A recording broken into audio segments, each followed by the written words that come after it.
हजारों साल पहले एक योगी थे जिनका नाम था सुनीरा।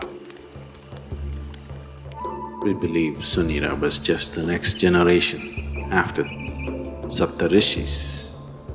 हम मानते हैं कि सुनीरा सप्त ऋषियों के ठीक बाद की पीढ़ी के थे। वो उन पहाड़ों में रहे और कार्य किया जो अभी नेपाल में है, और उन्होंने एक असंभव प्रोजेक्ट अपने हाथ में लिया था।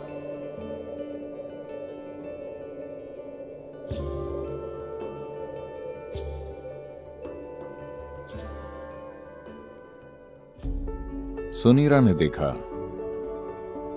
कि मानव चेतना का विकास हो सकता है अगर आप एक परफेक्ट इंसान तैयार करें जो हर तरह के लोगों को यह प्रदान कर सके।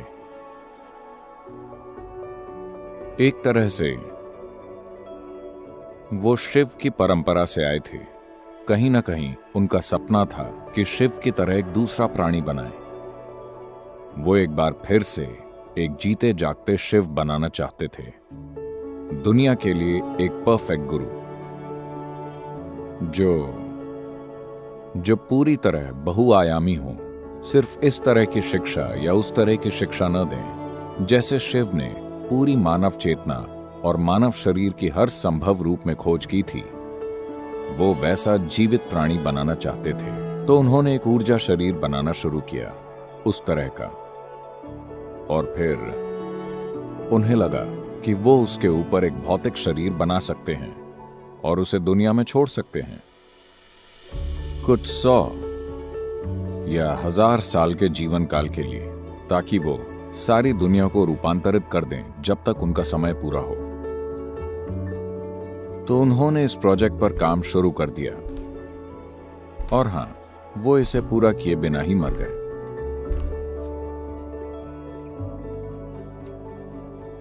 तो यहां और वहां इन 15,000 सालों में कई महत्वाकांक्षी योगियों ने उसी प्रोजेक्ट को उठाया जिसे सुनीरा ने छोड़ा था, और फिर से एक परफेक्ट गुरु के ऊर्जा शरीर को बनाने की कोशिश की जो मानव चेतना को रूपांतरित कर सके।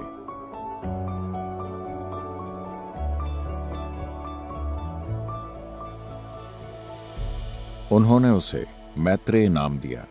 मैत्रेय का अर्थ है मित्र, मानव जाति का सच्चा मित्र जो आकर मानवता को बदल दे, एक विश्व गुरु।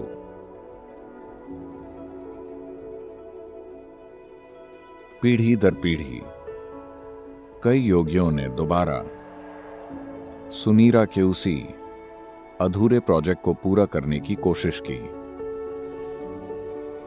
यह हमेशा यौगिक परंपरा का हिस्सा रहा है, लेकिन पिछली सदी में यह सतह पर आ गया। यह समाज के सामने आया क्योंकि थियोसॉफिस्ट ने उस पर काम किया था। एनी बेसेंट, लेडबीटर और मैडम जो भी उनका नाम था, मैं बोल नहीं पाऊंगा, ब्लावत्स्की, उन तीनों ने इस पर काम शुरू किया। उन्होंने कहा हम इसे पूरा करेंगे। उन्होंने तंत्र विद्या के ज्ञान को बड़ी मात्रा में इकट्ठा किया। शायद पिछले कुछ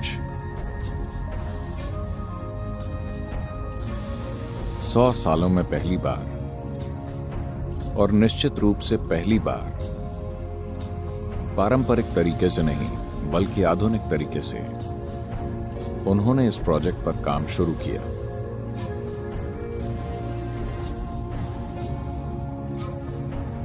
और उन्होंने इस प्राणी को ढूंढने का प्रयास किया। इस अधूरे प्रोजेक्ट को वो अपने हाथों में लेकर पूरा करना चाहते थे। कुछ काम किया गया। उनके पास ज्ञान था, पर उनके पास काबिलियत नहीं थी। उन्होंने काफी जानकारी जुटा ली थी, मगर वो ऐसा कुछ करने के लिए जरूरी साधन नहीं जुटा पाए। उन्होंने 2 बार गंभीर प्रयास किए, बस ये घोषित करने के लिए कि उन्होंने प्रोजेक्ट पूरा कर लिया है और परफेक्ट प्राणी आ चुका है,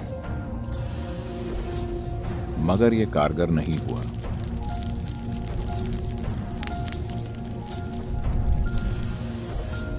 एक और समानांतर रेखा भी खींची जा रही थी। पिछले कुछ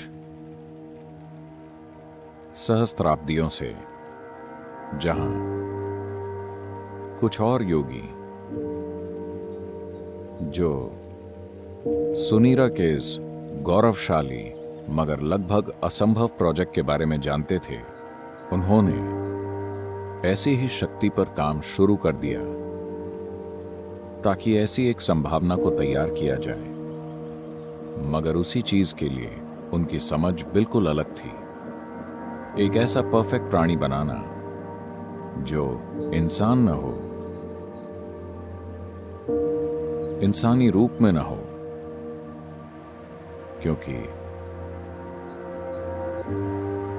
क्योंकि इसे एक इंसान में डालना एक ऐसी संभावना को इंसानी सिस्टम में सभी क्षमताएं हैं, पर फिर भी इसमें उसे थामने के लिए सीमा की जरूरी समग्रता नहीं है।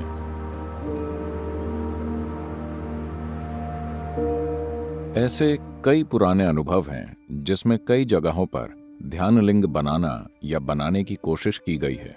न जाने कितने प्रोजेक्ट शुरू हुए इन पिछले 2000-3000 सालों में, और उन्हें अधूरा ही छोड़ दिया गया किसी न किसी समस्या की वजह से। भोजपुर में एक ध्यानलिंग बनाने की कोशिश की गई थी लगभग 1000 साल पहले, 1000 साल से थोड़ा और ज्यादा। एक स्थानीय राजा ने इसमें सहयोग किया था, तो इसमें खूब पैसा लगाया गया और उन्होंने एक भव्य मंदिर बनाया जो अधूरा है, और बाकी योजना उन्होंने पत्थर पर बना दी। आप जानते, क्योंकि उस समय ड्राइंग बोर्ड नहीं होते थे, उन्होंने एक पत्थर को समतल किया और पत्थर पर मंदिर की विस्तृत योजना बनाई जिसमें इसके निर्माण की सभी जानकारी थी। उनके पास एक भव्य योजना थी, एक सुंदर व्यवस्था और सब कुछ था, मगर कुछ चीजों के कारण वो आधे में ही रुक गया। सिर्फ लिंग पर ही उन्होंने 3 साल से अधिक काम किया। उस पर 14 लोग काम कर रहे थे। एक योगी थे जिन्होंने ये पूरी प्रक्रिया शुरू की थी, और इन्होंने 2 साल से ज्यादा काम करके ये 14 लोग तैयार किए, 7 पुरुष और 7 स्त्रियां, जिनमें जबरदस्त या असाधारण क्षमता थी, और उन्होंने ये काम शुरू किया। They created this lingam almost 95% done. उन्होंने इस लिंग को लगभग 95% बना दिया था, मगर उसी समय एक आक्रमण हुआ।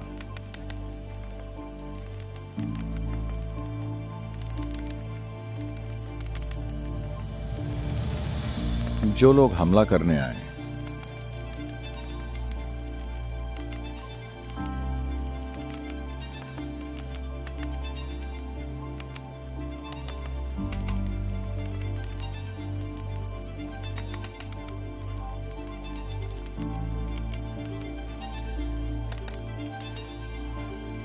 उन्होंने इन लोगों को कुछ ऐसी स्थितियों में पाया जो उन्हें बहुत अजीब लगा, और उन्होंने हमला कर दिया।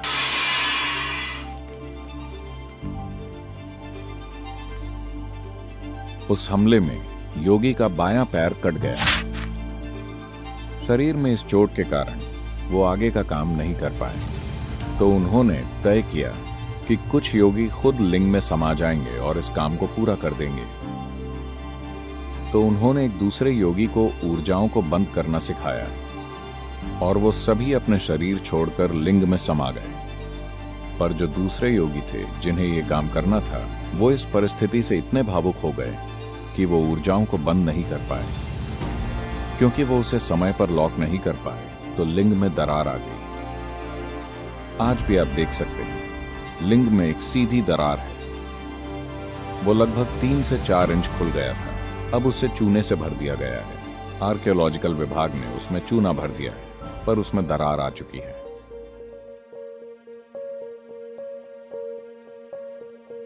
ऐसी संरचनाएं बनाना कई योगियों की इच्छा रही है, क्योंकि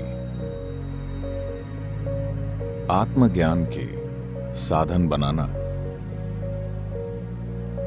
सिर्फ उपदेशों की तरह या अभ्यासों की तरह नहीं जिन्हें कोई कर सके, बल्कि जीवित साधन जिनके आसपास लोग समय बिता सकें, जीवित साधन जिनसे लोगों को उस प्रक्रिया की ओर ले जाया जा सके। ये हमेशा से योगियों की सबसे बड़ी इच्छा रही है। One of them who had such a desire fixed me up for the job. ऐसी इच्छा वाले एक योगी ने इस काम के लिए मुझे चुना।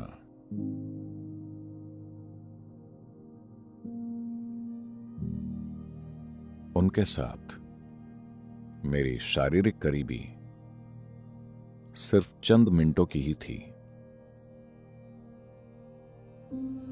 इन कुछ क्षणों में ही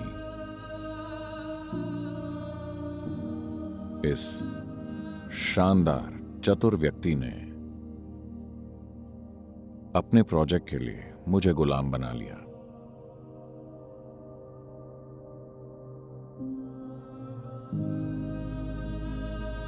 मैंने हर काम बस इसे साकार करने के लिए किया, क्योंकि ये मेरे गुरु का सपना था।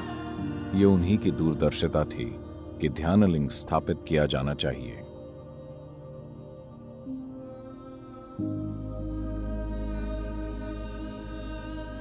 This is my Guru's will and grace. ये मेरे गुरु की इच्छा और उनकी कृपा है।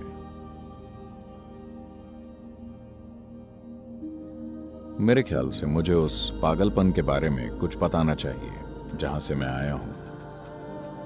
After 2 lifetimes of heartbreaking sadhana, बहुत तीव्र, वाकई दिल तोड़ देने वाली साधना, इन 2 जीवन कालों के लोग मुझे शिव योगी बुलाते थे। और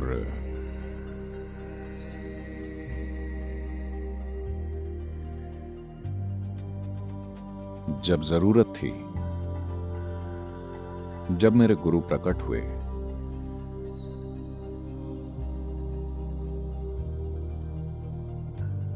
और जब उन्हें लगा कि मुझे छूना ठीक नहीं होगा, तो उन्होंने अपनी छड़ी से मुझे छुआ। and everything that needs to be realized was realized. और वो सब जो जागृत होना जरूरी था, वो जागृत हो गया। मैं उस परम बिंदु पर था जिस पर कोई भी चीज हो सकती है।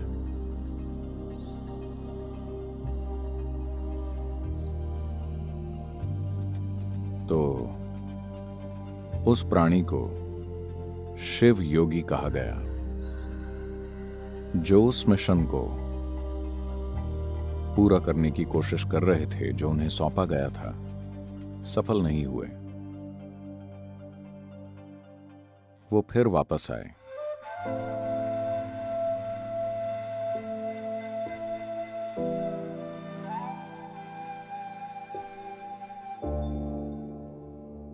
सद्गुरु श्री ब्रह्मा के रूप में। कड़ी मेहनत की, लगभग सफल हो गए थे, मगर वो समाज में अच्छी छवि नहीं बना सके, क्योंकि वो जो थे उसकी तीव्रता सामाजिक हालात में समझी नहीं जा सकती थी, तो वो उसे पूरा नहीं कर पाए। उन्होंने कुछ लोगों को तैयार किया और फिर पहाड़ पर चले गए। वो खुद को जांच रहे थे कि वो असफल क्यों हुए। उनके पास सब कुछ था, ऐसा क्यों हुआ कि सफलता नहीं मिली? वो जानते थे कि ऐसा नहीं है कि उनमें क्षमता की कमी है, बात बस इतनी है कि वो बस समाज का समर्थन नहीं जुटा पाए जिसकी जरूरत थी। तो वो आखिरी बार पहाड़ पर गए।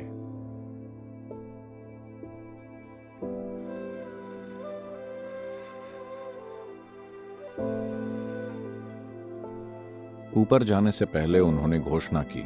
यहाँ तलहटी पर उनके कुछ शिष्य वहां इकट्ठा हुए। सब ने पूछा, अब क्या करें? He said, even Tirpi Varwan, that means this one will be back again. वो बोले, इवन तिरपी वरुवन, मतलब ये फिर लौट कर आएगा। और वो आखिरी बार पहाड़ पर गए।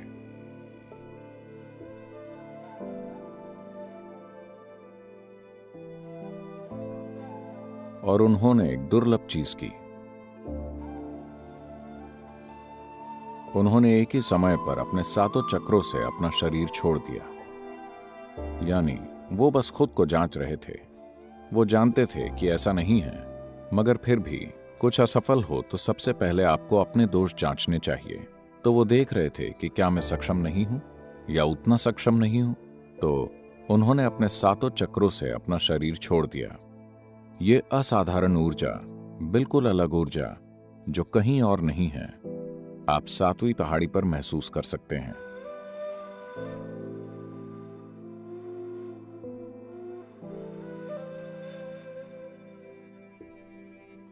ये कहीं भी मौजूद किसी भी चीज से बहुत ही अलग है। ये बिल्कुल अलग है। तो ऐसा करके वो जान गए कि समस्या क्या है। आपने परिस्थितियों को ठीक से नहीं संभाला।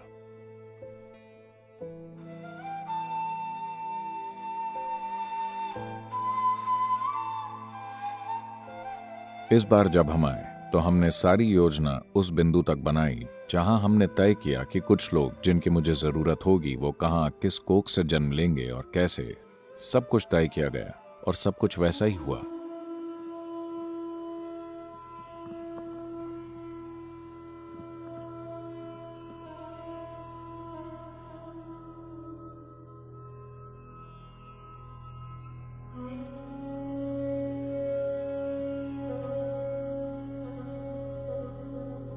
प्राण प्रतिष्ठा के लिए जिन लोगों की जरूरत थी, मैंने उन्हें सही जगह पर रखा ताकि सही समय पर सब कुछ साथ में आ जाए। इसके बावजूद इस जीवन में इसे पूरा करने के लिए लोगों को साथ लाने, उन्हें उनका अतीत याद दिलाने, उन्हें तैयार करने में 18 साल की तैयारी लगी। यह आपके लिए परी कथा जैसा है, मगर यह ऐसी चीज है जो हमारे लिए एक जीवित सच्चाई है। तो प्राण प्रतिष्ठा की प्रक्रिया में 3.5 साल लगे, जो बहुत तीव्र प्रक्रिया थी। जिन लोगों ने इन चीजों को होते देखा, उनका जीवन पहले से बिल्कुल बदल गया है। ऐसी चीजें जिनकी उन्होंने कभी सपनों में भी कल्पना नहीं की थी, उन्होंने देखी। उन्हें अब भी विश्वास नहीं होता कि उनकी मौजूदगी में वाकई ऐसा हुआ।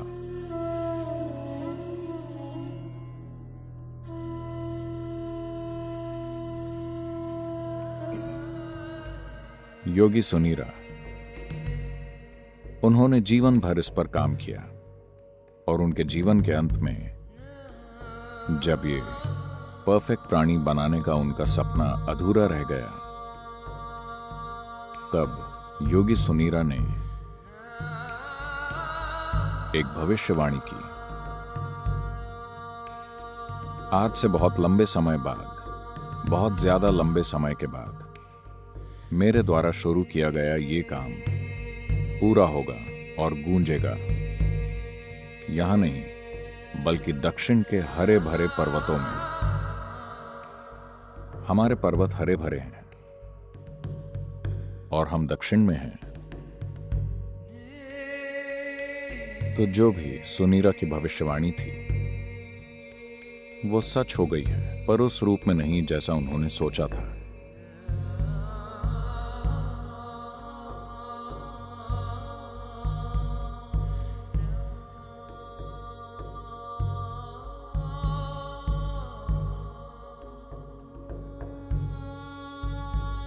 ध्यानलिंग एक जीवित गुरु की तरह है। एक आध्यात्मिक साधक के जीवन में गुरु की भूमिका सिर्फ शिक्षा या मार्गदर्शन देना नहीं है। सबसे बुनियादी चीज जिसकी वजह से एक आध्यात्मिक साधक गुरु की तलाश करता है वो ये है कि एक गुरु उसकी ऊर्जा को एक अलग आयाम में जागृत कर सकता है। एक आध्यात्मिक साधक के जीवन में गुरु की भूमिका का ये पहलू ध्यानलिंग ने बहुत अच्छी तरह पूरा किया है। एक बार ध्यानलिंग के घेरे में आने के बाद कोई व्यक्ति अपने अंदर मुक्ति का आध्यात्मिक बीज बोए जाने से नहीं बच सकता।